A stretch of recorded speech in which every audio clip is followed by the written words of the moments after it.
Personne elle dit, certains hommes disent que la femme n'a pas besoin d'apprendre ni de transmettre la science, car il y a déjà assez d'hommes pour cela. Quelle est la position de l'islam à ce sujet? Ça, c'est une parole qui montre l'ignorance de la personne qui la prononce. Car l'islam a besoin des hommes et l'islam a besoin des femmes.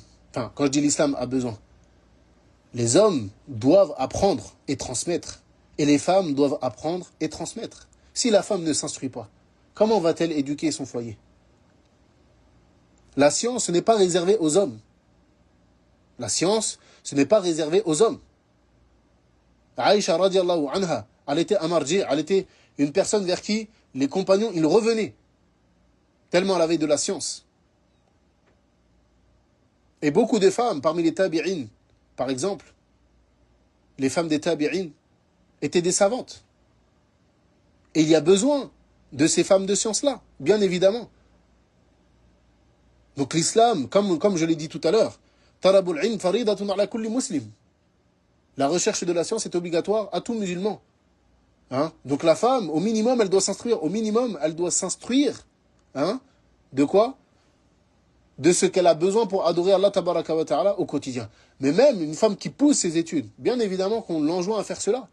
Et d'ailleurs, il est inadmissible de voir certains frères empêcher leurs épouses d'étudier.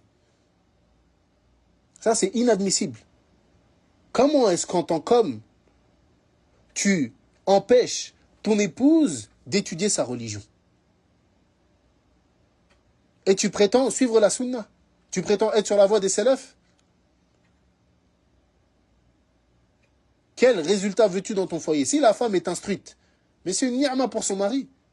Si la femme est instruite, c'est une ni'ma pour son mari. C'est un bonheur pour son mari, car elle va diriger son foyer avec science.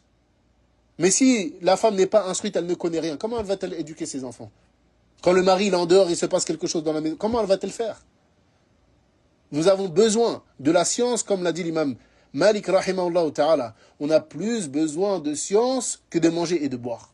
Et ça, c'est pas propre à l'homme. Ce n'est pas propre à l'homme. C'est valable pour l'homme et pour la femme.